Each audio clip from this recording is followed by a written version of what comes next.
And the ones for the state, what I could do is just kind of, Live.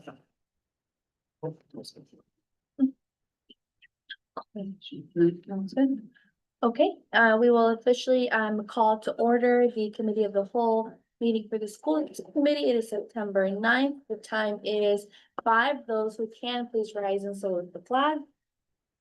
I pledge allegiance to the flag of the United States of America and to the republic for which it stands, one nation, under God, indivisible, with liberty and justice for all. The mayor will join us shortly. In the meantime, I will chair our meeting. Can we please have a roll call? Mrs. Bronston Rizzo. Here. Mr. Caggiano. Here. Mr. Kingston. Here. Miss Milbury Ellis. Here. Mrs. Monteroso. Here. Mr. Sinella. Present. Mayor Keefe. Absent for the moment. Okay. With roll call, we'll move into the minutes. Any questions on the minutes from last month? We also had minutes from the Safety and Security Subcommittee submitted, so thank you for that, Mr. Caggiano. Okay, seeing and hearing none, we are moving into the warrants. We had no financial reports, but any questions on warrants or food service financials?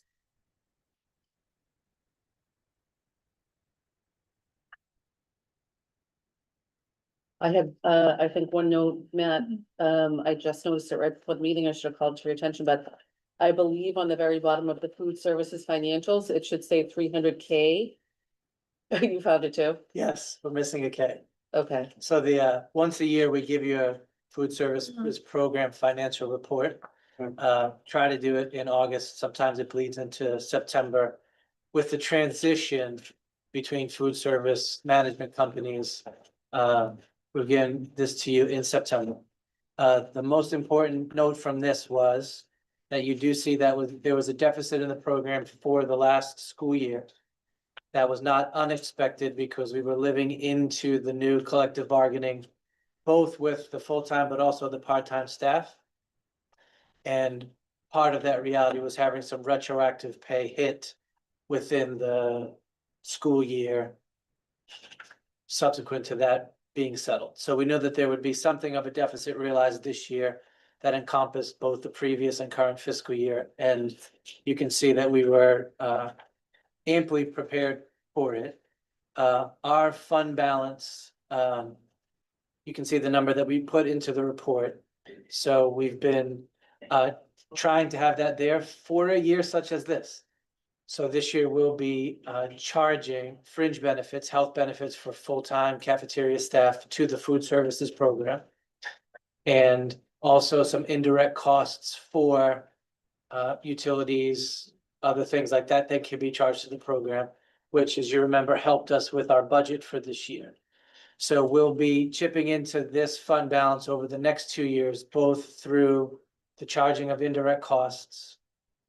And then as equipment fails or a specific cafeteria or line clearly needs an upgrade, we can go into this fund to do that. So in FY 23 and 24, we replaced a lot of equipment at the Garfield Middle School cafeteria. And so we'll also use some of these funds over the next 2 school years to tackle that. And then thankfully, there'll be no costs for the high school food services program from the budget, because that'll be a part of the building campaign there. So we wanted to give you this so you could see the operations from last year and also have a sense of the fund balance that we've been able to amass and how we'll now be mobilizing that both to replace some needed equipment and also supplement the appropriated budget over the next 2 years. Yes. So that brings me to my question, is that the, I was looking in the grants, the ventilator system for Garfield? No, the Garfield different? unit ventilator is a separate capital project. What is that? I just see a those lot the of money. heat, so that's I- a heating and cooling system, For the whole, for the elementary school or for the whole school? the whole building. Okay, And so each room has what's called a unit ventilator, which is either heating or cooling depending on the season. And we had worked through some grant funding to Yep. get that replaced. We actually did it like 2 years ago, but it took a year to get organized and drawn out and all of that. So we just completed the work over this past summer. so is this when we see grant, is this all grant money? Mhm. That we were able to, that's like over $700,000. Yeah, Yes. Wow, that's amazing. Yeah, we Wow. did that, which was it? IVAC, right, which came in with the ESSER money. Oh, When, wow. COVID happened and that money became available from the federal government, a lot of it was to upgrade heating and cooling systems to make sure there were adequate airflow Airflow turnovers pollution. and, Mhm. all of those pieces. So we were able to redo that whole heating system Oh, that's great. for that grant. Thank you. One question on this. On the food contract, that reimbursement, was it 100,000? Is that like a yearly thing? That's the contract guarantee. So what they're saying is, their bid, and this was a turnover. Because two of the vendors were highly advantageous, so the contract was won with the best guaranteed return. So basically what the new vendor is saying is, hey, we're gonna operate your program this year. And given the $3.2 million of payroll that you cited in the bid documents. Given that that's where you land for payroll, we guarantee you that we will return $100,000 to the program through operations. That's So for a school year. that's for this coming school year. And then we'll, if we're happy with their services in the, first 6 months of the contract, then we'll move to renew the contract for a second year. And we'll negotiate what that figure What can. the return is. So what they're saying is, they're new, but there will be no excuses as they're learning the program. That no matter what happens, they'll return at least that minimum amount to the program. Could be more if they drive up participation. But that was the guarantee that came with this new contract. Any other questions? On the state and federal reimbursements, any rumblings from Washington cutting back on the program? Not in the food services world. Not like some of the entitlement program conversations. Thank you. So just one other financial note, the city did close the fiscal year over this weekend. So now I'm able to dig in and start looking at the numbers for the fiscal year that we're stepping into. So I'll be doing that and we'll probably pull together a ways and means meeting to have a first update on this year, considering all the intense budget work that we had done. And I'll also be able to lock down the exact figures around carry forward and work on that appropriation. So we'll most likely be able to appropriate that carry forward figure at the October meeting. And we'll probably have a ways and means conversation in the interim in there. Let me know when you're ready and I'll schedule a meeting. Thank you, Matt. Thank you, man. Will you stay for 2 minutes for the enrollment update? Because I think this is relevant. So let's move right into that, folks. We don't have any communication, so enrollment update. Dr. Kelly, I don't know if you want to give us an overview or if folks have questions. Sure, and we did find an error in the spreadsheet. Did everybody has a new updated copy? And so I'll, just to take you through a little bit of this, on the top of the first page, you see the pre-K number, total enrollment right now is at 138. And then after that, you see the enrollment by grade level in each of our special programs, I'm sorry, I'm not following you. I just want to make sure I It's right? the On the first front. number on the form. 138. Got Yep, it. Thank got you it. so much. Sorry. And then, after that, you see by grade level, the students who are enrolled in our special needs programs at each school. Mhm. And that total there is the 159. Okay, So just to orient you to the spreadsheet. After that, you see kindergarten. The total is 457. And you can see what the average class size is across schools. mhm, Happily, Paul Revere, very small. mhm. It's one of the places where they have much more manageable class sizes, but even across the board, they're all under 20, which is phenomenal. Yes. So we're really pleased with that. Going to the next page, you'll see grade 2, we have 503 students district-wide. And you can see those class size averages. Grade 3, 491 students. Again, very, bad. very manageable class Yeah. sizes. Yeah. Grade 4, we hit a bit of a bump at the Paul Revere, as we have been. There are a total of 504 students across the district in grade 4. And Paul Revere is the one spot where we're over 25, which is more than we would want it to be. However, it's much better than the 30s that we had been seeing Right. at Paul Revere. Grades 4 and 5 in Paul Revere always will have been Yeah, quite large. yeah. And And then as you see, the grades will roll up. So after next year, the grade 4 kids will be in grade 5 and we'll see the smaller numbers carried through. But what we are seeing, not just at the Paul Revere, but across in a trend, is a decrease in enrollment overall. And that's why I wanted back to state for a minute, because it's a bad omen for our budget for next school year. If you go all the way to the back page, you'll see for the first time in over a decade, our total enrollment has dipped below 7,000.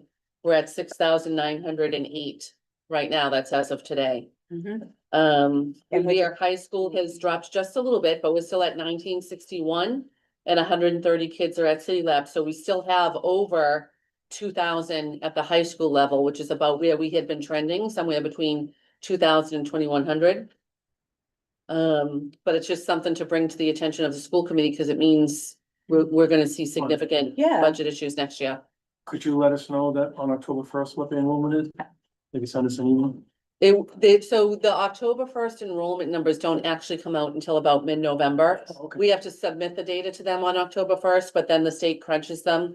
And yes, we will continue to do updates on the enrollment numbers throughout the year in preparation for budget season and the And end of this is not January. just Revere. This is Correct. everywhere. Right, so in addition to I know the Chelsea's funding, having a lot of- this is another issue that we're Correct. gonna be confronting, is the lack of enrollment, or the That's right. lower enrollment. Yeah, Oh, I And- mean, we kind of saw this, right? we I did, mean, yeah. that's the reason why we had all those discussions over the summer. of the Mhm. budget.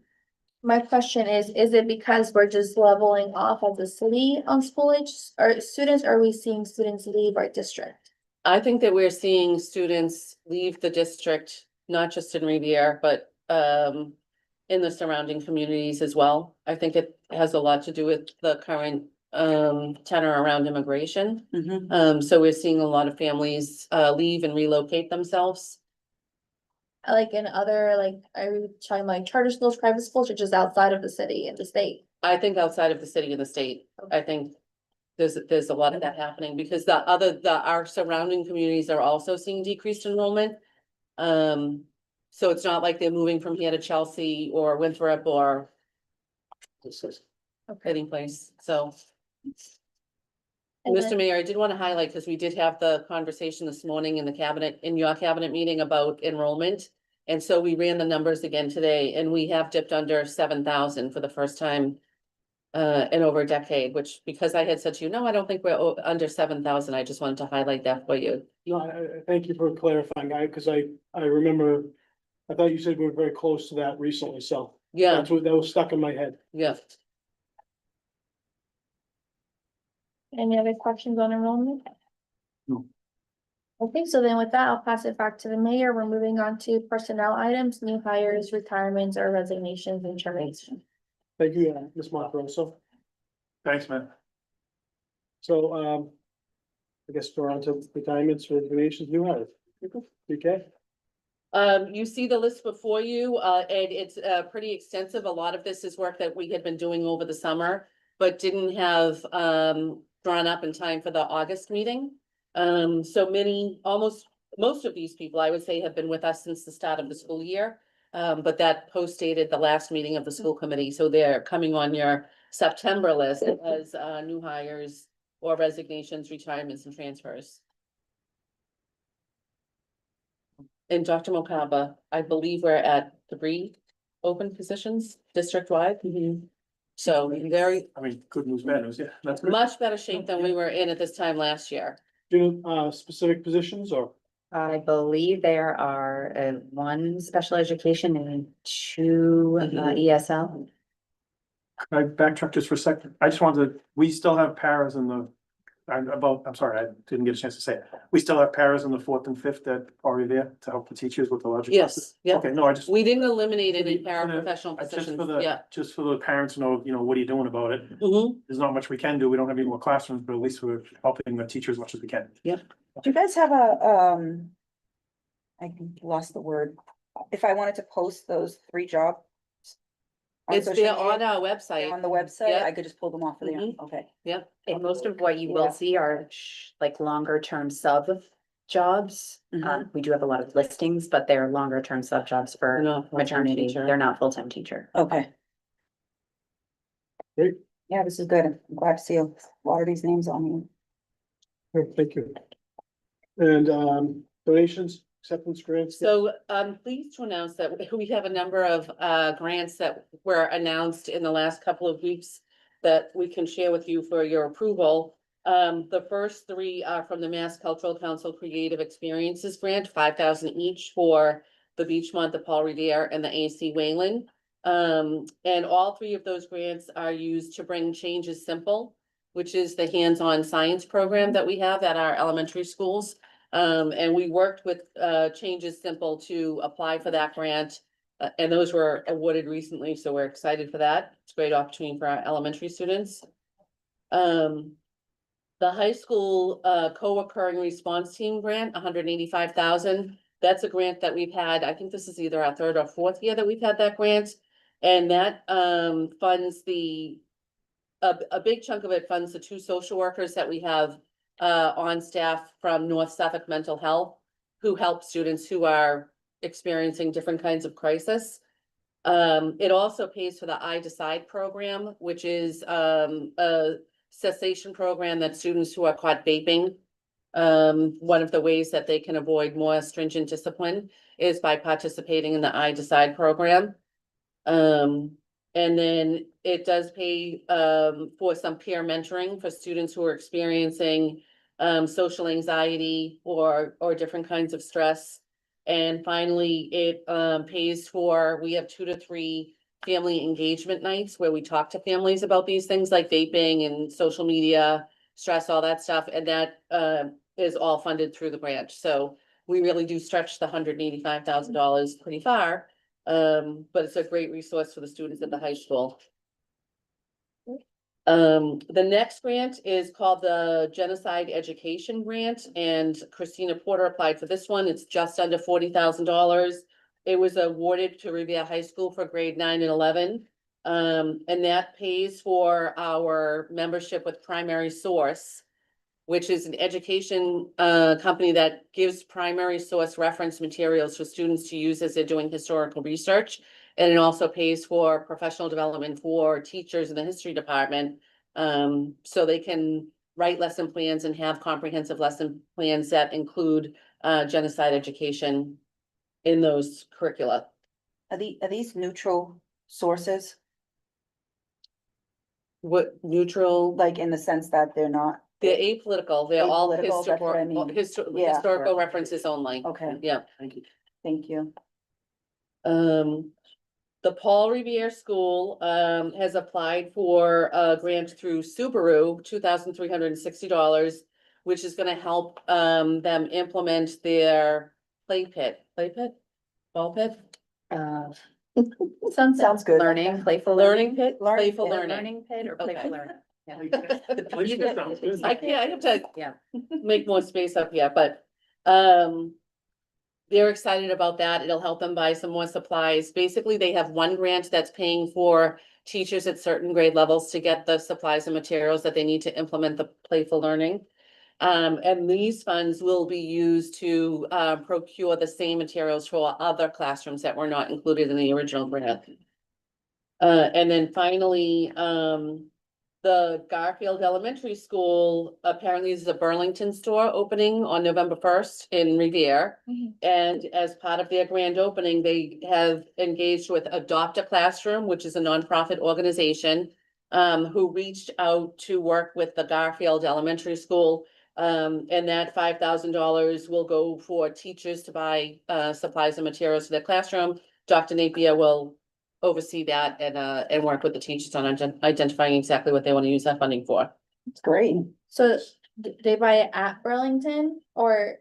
is I this don't different? believe so. I I think it's believe just they get different it's, Is that the something- grant is actually through the Adopt a Classroom, which has partners with other organizations that do classroom supplies and materials, but it's actually Burlington that is giving the $5,000 to Adopt a Classroom to help us, Yeah, so. they're moving from Northgate to Wonderland Well, Plaza across oh, the high okay. school. And they're doing a tremendous amount of work in the building. It's the old job lots or Yeah. something, right? Big lot. Yeah. Big lots. So they're moving, so welcome to the neighborhood, it's 5,000, it's a nice, Yeah. it's very nice. Touch. Diane, can we please send a letter of thank you to Yes, each and every one of them, please? yep. Yes. Great. And then we have after that, we have, school field trips. to Yeah. Colby College. And the one I emailed the school committee about this, we just got notification of it this week and we don't even have the details yet to put in the formal paperwork for the field trip approval. Tiffany Curry and Megan, our two college coordinators, are working with Colby to get the exact details. But we know that there's going to be an overnight for the kids who get accepted into this program, which we could have as many as 5 kids accepted. Tiffany or Megan will go with them for the overnight field trip and they'll go up to Colby. If their application process is successful through this program, their Commitment Scholars Program, they'll find out in late winter or early spring if they've gotten a full 4-year scholarship to Colby. And last year, we actually had 3 kids were awarded the full 4-year scholarship. One of them accepted, 2 of them decided to go elsewhere, which is, they had some great offers, so good for them. But we have a student there right now who's, full free ride, tuition, board, everything. It's And so awesome. we want to continue to engage with Colby in that way, but we don't have the paperwork necessary for the school committee. So for that, Mr. Mayor, if there's consensus with the committee, I recommend we move this to unfinished business so we can suspend the policy And approve to it. then approve this. Absolutely. Okay. We'll move it to later. And, after that, we had number 2, discussion of middle school technology. So this was put on by Mr. Kingston and myself. We had a few parents at the middle school level asking if Chromebooks were going to go home. And some parents thought they were already receiving them. Some were wondering when, so we thought it'd be best to put on the agenda to just bring clarity to anyone watching so that we're in the whole committee, so everyone knew that that was coming to us. So I guess I'll start by saying, if I go back to the beginning conversation at this meeting, we're really facing some significant budget challenges. And one of the issues that we've seen over the last several years, particularly at the middle school level, is that when we were sending Chromebooks home with kids, the number of them that were gone missing was becoming unmanageable. And we were ending up not having enough in school for the daily use of the kids. If a student's Chromebook goes missing for whatever reason, and they come to school without it, then the teachers try to have a planned lesson that's engaging them in the technology, then they can't do that with the whole class because however many kids didn't have their Chromebook with them, or it was no longer available to them. We've tried extensively to work with families on this. We were constantly encountering families who didn't have the finances to replace a taken, stolen, lost, broken Chromebook. And so starting 2 years ago, our principals were moving to more of a keep the Chromebooks in school. And I remember last year there was question at the Susan B. Anthony because they were keeping the Chromebooks in school, and how were some teachers accessing the carts. And Joanne, Principal Willett, was working through the mechanics of that and making sure that everybody had access when they need them. And this year we moved that onto the Garfield School. So at this point, starting this year, all 3 of our middle schools are not giving out Chromebooks for kids to take home. They're keeping them in the building so that the teachers have them as a resource when they need them for instruction during the day. And they can be assured that they have the number that they need in order to engage every student in their class in whatever activity they're engaging them in online. What about at the high school level? Are they sending Chromebooks home? The high school level, I believe, do you know, Danielle? I believe the kids still get them to take home. Yeah, we got them. Take I home. think so too. So the high school, we send them home, but at the middle school, we don't. What if a child doesn't have a computer at home and the assignment requires the use of a computer? Do we point them to the library or? Absolutely. And we have a late bus from each middle school, Monday through Thursday, that if a student needs to stay at school to use the resources there to do their homework, they're more than welcome to do that. Okay, because I've gotten more than one parent to ask about this, would it be possible to maybe send a message via Parent Square if you haven't already, so all parents know Chromebooks aren't going home? Can I ask, is it parents at the Garfield that reached out to you? Do you know? And I had one RMA. At RMA, I- interesting, okay.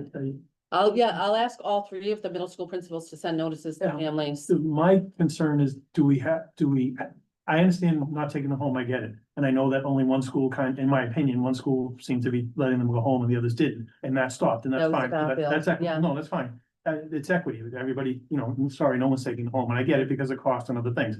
So I think revising the policy to let someone bring their own equipment in if they wanted to, I think that'd be helpful to some parents. The other thing, I've had some parents reach out from all three schools telling me that there aren't enough in the building, period. I don't know why they Yeah. think that. I spoke to all three principals today to confirm. That the teachers are sharing them, and some days the kids get them and some days they don't, depends. Well, it But there's depends on not, what the teacher is doing. On the assignment, yeah, like if there's a lecture, there's no need for a Chromebook, right, so they don't go out that day. that we didn't even have enough to do one-on-one even. We at school. absolutely do. We need them for MCAS. We have to have enough. And we do. So if a parent says to me, my son or daughter couldn't use a Chromebook today because the cot was being used by the class across the hall, But why was the son looking for the Chromebook? I don't know. I didn't, I Okay, don't do a deep yeah. dive. Someone complains and says, how come we don't have enough technology in the school? And what I got back was it was our fault because we cut the 40% in supplies. My thought on the 40% on supplies in the budget was like paper, pencils, furniture. 100, Chromebooks. you are correct. That had And that's nothing what I to do said with to the Chromebooks. parents, and they Yeah. said, well, we're getting, the message is that you guys cut. From who? Chromebooks From the Message, parent. no, but. But where is the parent hearing that?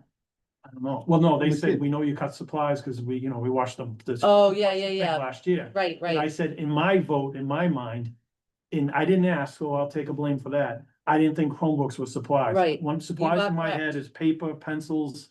You're uh, correct. Furniture possibly, or things of that nature, not a Chromebook. Yeah, So- and I'll also say, so the supply budgets that we cut were the individual school supply budgets, and you're right, they were like maybe They were not tech- $25,000 that we definitely- cut 40% of, right? And it was for exactly what you're saying. Yeah. The Chromebooks come through our IT budget. Right, no, Which is I tried to separate. explain that as best I Yeah. could, but it was, And one thing we did decide to do this year, you might recall, is prioritize the replacement of broken cameras through our IT budget. And so we put a couple $100 in that direction, which meant there's not a couple $100 for more Chromebooks. Extra. But there are enough Chromebooks, yeah, in every building. Now, might it be the case that some days the English teacher and the history teacher both want the Chromebooks at the same time? Absolutely, but there are That's my enough. point. That's what I don't get. If it's let's say, just, I know Francast is gonna be 1-to-1, I get it. Mhm. So if there's 500 kids at the Garfield and we have 500 Chromebooks, Mhm. why would teachers be not pitted against each other, but, oh, you have them today, I have them tomorrow, if we have enough for everybody? That's the part I'm not getting. Correct, and they're not. What they have to do is coordinate.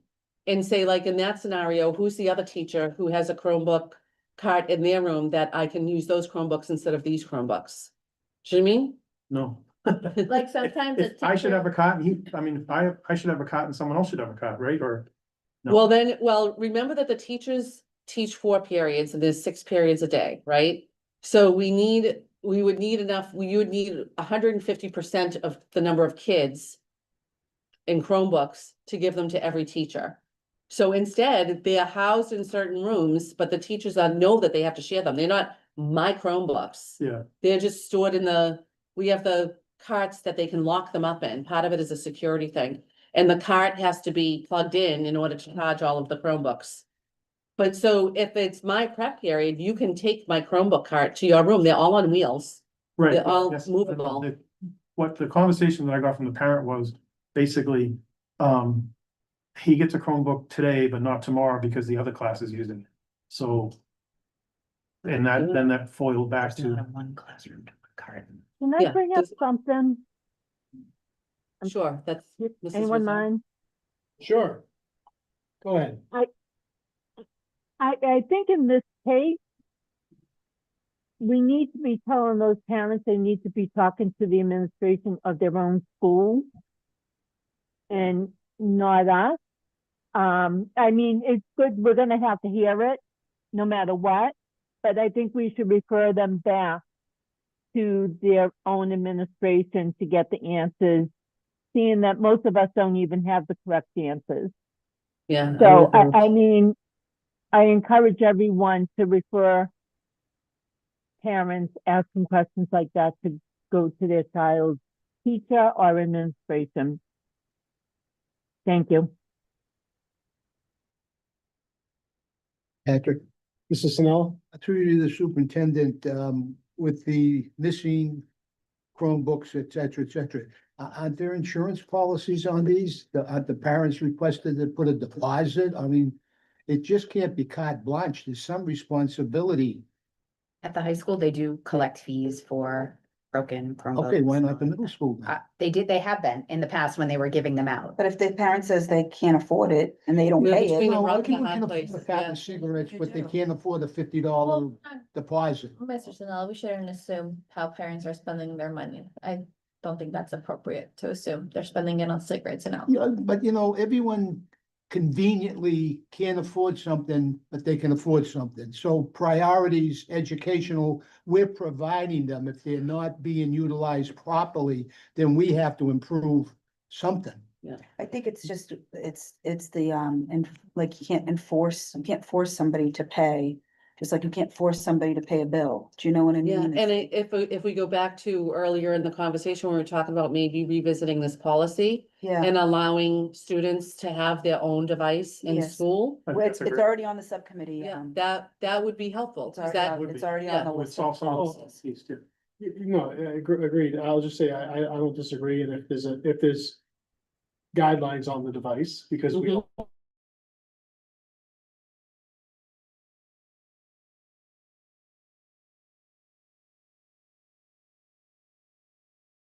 Correct, yeah, so they just have to be mindful Let's of change what it, okay. access they have, but Well, teachers have to know what I they're. think it just also, it kind of relates to the same.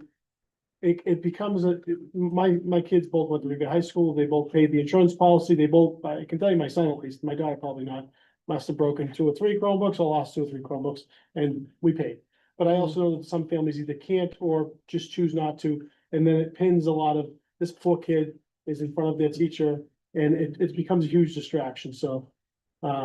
It's really, it is that rock and a hard place where we try not to be. So I just going back to the middle school, it doesn't sound like it's a problem at the high school. Just going back to the middle school, if we can just get specifics on what school, how many are at each school. Would be good and helpful to give us the information. Again, they should be going right to the administration or the school So- principal. and I know it's similar in each school. I can tell you that I talked to Principal King today. And I talked to Principal Willett yesterday. They each have 18 carts with 30 Chromebooks in each one of them. So it's. It's not- 540. 540. 540, the other map, Right. so 540, Yep, which is, if you look at our enrollment numbers, of course, yeah. it's right about there. I know that, in the Susan B. Anthony, they have decided to store them in the classrooms of English and math teachers. Which isn't to say that the history teacher or the science teacher can't use them, they just have to talk to their colleagues. You know what I mean? And make those arrangements, and I know that, Mrs. Willett keeps a number of them that are not actually deployed to a classroom. So that the first place the teacher can go to is to her and say, can I take one of the, we call them cows, computers on wheels, can I take one of the cows today? And with a little bit of organization and arrangement and lesson planning, it can all work out. So for, Go ahead, sorry, no, you go ahead. And if I just give one more example along the same lines, Mr. King said what they did is they took 6 and assigned them to each grade level. So the 6th grade has 180 available to them, the 7th grade has 180. And the 8th grade has 180, and those teams work amongst themselves to figure it out. You know, and I'm okay with that. I don't think that I have to tell principals how to organize No, they these do- things. These are things they should do at the building level. They're structured a little bit differently. The teams are structured a little bit differently. And I feel like these adults are more than capable of organizing themselves. Yeah, good, Ms. Montroso. I was just gonna summarize the ending so I can wait. Yeah, and Ms. Yeah, if I could, when we have the Ways and Means Committee with Mr. Cruz, maybe we should, if there's found money, hopefully. Maybe that's something we should think about, getting some more, just in case, because if it's that close, come springtime, if you've got broken ones during the year. Yeah. You might be scrambling when MCAS comes. Yeah, and the other thing, Danielle just passed a note to me, like we're in 7th grade. We can encourage them to use our ETP funds to order, more computers that would, be able to connect more kids to, and give a little bit more flex there, like you're talking about, Mr. Kingston.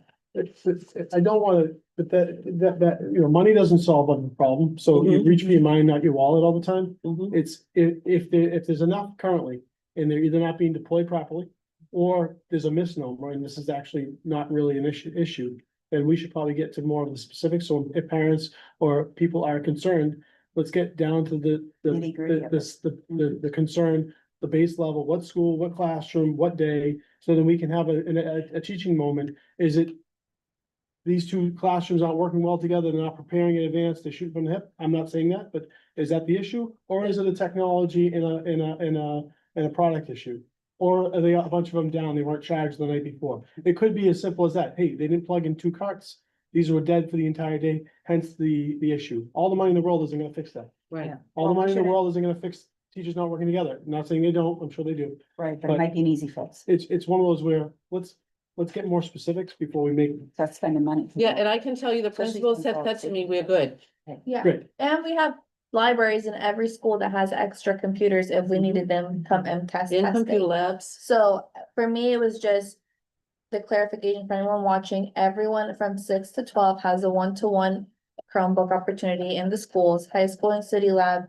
Send them home, and then we'll send a clarification to all middle school parents via Parent Square for those who don't know or think they're still waiting for a Chromebook, that we are not sending them home this school year at the middle school level. Okay. Thank you, Dr. Kennedy. Thank you. Thank you. Okay. And then the last department on this, this was already talked about, the school department trip? No, Yeah, we moved that. okay, Yeah. great. Anyway, Just late business, is relative to, I don't know if anyone saw, I know that Tom Scroff's is gonna come tonight and talk a little bit about the McKinley project, which is really great.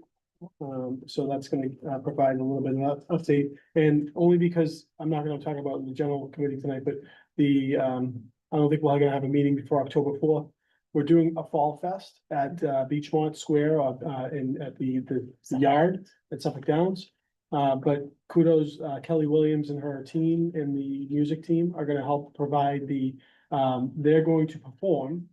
But they're also going to run the show from the music standpoint. We're gonna have live bands and acts, and they're gonna be the sound engineers for the day. I believe it's the rock ensemble and the pop ensemble are both gonna participate. So they're gonna both perform, and we gave an opportunity for the teachers and our students, however they shake it up, to take a sum of money, not a lot.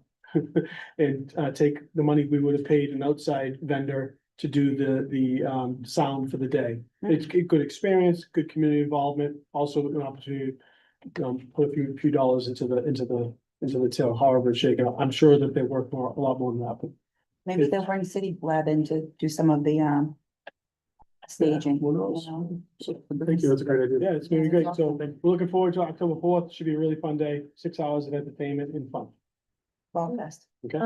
We could end now, or if folks wanna move the Beachmont playground conversation to here, we could. Let's get it done. Yeah, it's fun. Yeah, that's Okay. good stuff. We were okay with it.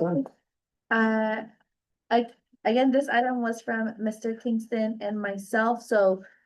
The early childhood playground currently at the Beachmont is a patch of grass that's enclosed by a fence. And so at first I thought we would move this to the plant subcommittee we have, plant maintenance. But then I realized all that would happen there would be this conversation, and then it would be referred to Ways and Means anyways to see if there can be a Mhm. conversation about money. So I figured we can all talk now and then refer it to Ways and Means. And so I'm thinking either if the recommendation from Ways and Means is that there is some money for something, we could talk about it in October because that's the carry forward opportunity. If not, we'll have to wait until the next budget season because we all know how we're doing. So that's why I put it on the agenda now, in case there is a possibility it would have to be discussed in October or next school year. So 2 questions. One, are we looking at all the schools and their little playgrounds? Because it seems that these issues come up one at a time, and if we're gonna do for one, I feel like we should be doing for all. And two, are these things that we could do internally, like with using our own people to clean them up. You know, to the best that we can in order Yeah. to save some money. The way I've seen is that we move as there's need. I know the Lincoln School happened last year. And then I think we updated the one at one of those. But it seems it only gets brought to our attention if somebody brings it to our attention, so I don't wanna miss a school because it hasn't been brought to our attention. You know, so that's why I'm, The city does the playgrounds like for the, I'll say bigger kids, I don't know how to put it, Mhm. but we have 3 early childhood classrooms, so there's one at Lincoln. Not one, there's a set at Lincoln, there's a set at Beachmont, and there's a set at Garfield. The Lincoln playground's getting done very soon. Mhm. The Garfield playground, to the best of my knowledge, is fine. Yeah, and we did some work on that when we did the Garfield roof a few So years ago. unfortunately, it came to my attention over the summer that Beachmont is basically, as Ms. Monterosso said, a fenced in, fenced in, well, the grass is nice, a fenced in, grass. grass. That's The- being Right, as liberal. long as And it's the only taking care thing, of everyone. and the only thing in there is a broken sandbox. That doesn't even hold sand anymore, and then there's a wooden table. So so I asked Ms. Monterosso to put it on it. What I did was I went and saw El Baker, who does a great job. She said, to do something, I don't wanna quote her, but she said she threw out a figure. Originally, I had said 20, and she said it'd probably be closer to 40. She said, John, if you really want something, 40 would be the number. So my hope is when Ways and Means meets with Mr. Cruz to see how we're doing for money, that we could, see what's left and then do it. I really feel we have to do something, because we preach equity in the district, and Lincoln has something, Garfield has something, and when I say there's nothing at Beachmont, drive by Bennington Street and you'll see it. There's literally a blade of grass, there's grass. Did we take care of Lincoln? So in-house?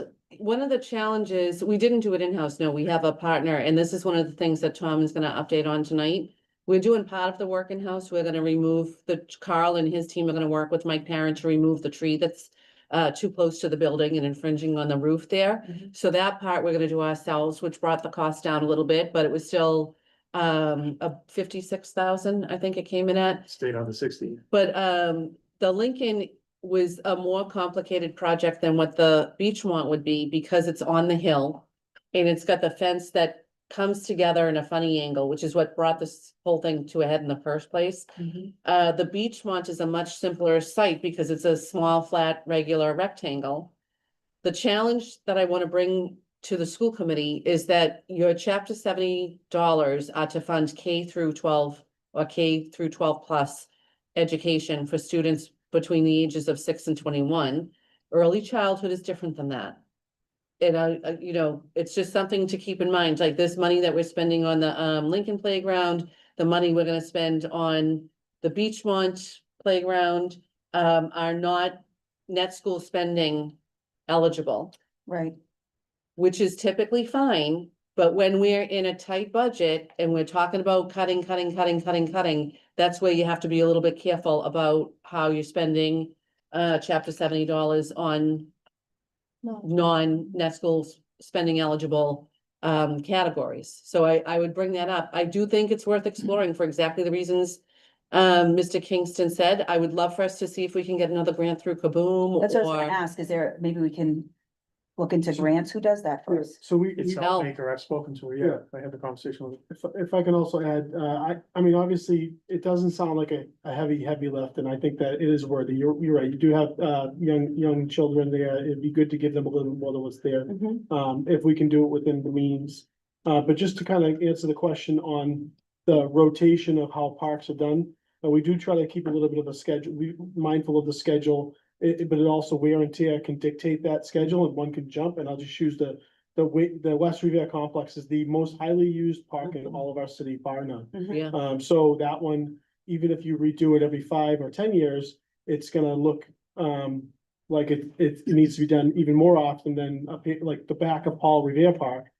Has less wear and tear. It was done in I think 2019.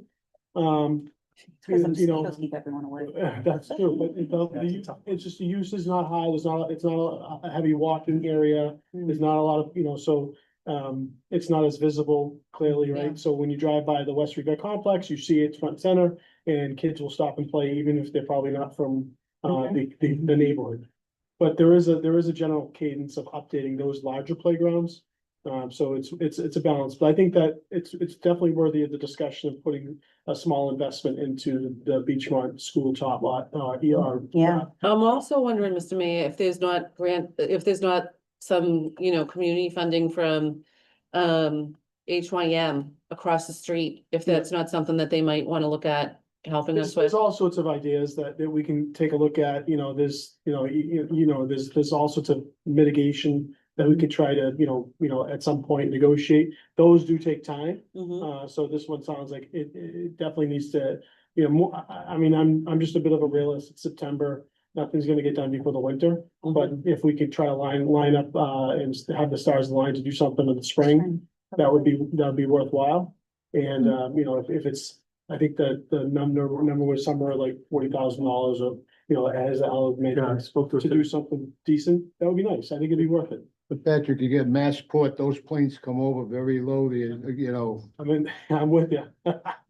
I think, They I don't think think we're they do. underserved when it comes to mitigation from that, well, actually, I should say unserved Unserved. when it comes to mitigation from Massport, and it was a topic of conversation this morning. It doesn't mean anything's gonna happen, but it's another fight that we're willing to take on. And Yeah, those are the types of things that we have to continue pushing for, to help not spend educational dollars, but try and do good for our community. Also, one issue was, I know we got a quote from Ellie Baker for 40,000, but what are we getting for 40,000? What are we asking for in this place? She's looking it over. She said, give me a firmer number and then I can do some more work. She did some stuff forward, some play pieces and stuff. She was saying if we did non-climbing things, you don't need mulch, you don't have to have ground cover. Whereas say like like a slide, you need Right. cover. It falls off the slide, gets hurt, you need some cover. So she said, stay away from slides. If because of the amount of money, I mean, you think 40,000 is a lot, unfortunately, it isn't today. It's just, we had that conversation, her and I, it's just not a lot. So she said, if you stay to non-climbing things, you don't have to mulch and put any surface down. So if you had like a playhouse that kids could go into, Yeah. that stays level. Sensory boards, there's already one down there, but she said you could add to those. There's things you can add that don't require the outlay for money for the ground, because that's when things start to get expensive. That it's what she explained to me. Mhm. So, I think we should have a ways and means where Al Baker comes to well, that subcommittee. when Matt. I'm sorry, but can I also ask if that department, early childhood, be the ones that, tell us what they may need and may want to see for those children, instead of it going through, let's say, Mr. Kingston and Al Baker? yes, It would be nice to know from the educators themselves what they need.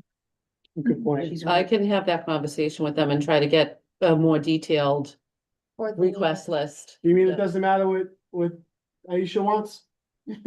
She might want a certain climbing device. I learned. I like the slides. No slides, Yeah. requires more work. I like the water features now. How much does that will cost? Okay, I think this is good, so we brought it to the whole committee. Dr. Kelly will now ask her team what they would like to see, and we can bring that information to the Ways and Means, so then we can probably discuss what options actually can be. Another thing I remembered about possible funding, I know airlines like JetBlue and Delta have donated things to the Beachmont School specifically through Rep Janino, so that's something we can also inquire and see if this time it's a little bit more than books, that they can help out with. Yeah, thanks for putting that on the agenda, guys. Okay, thank you. Thank you. Then, Thank you. motion to adjourn? Second. George. See you at the regular subcommittee, regular committee.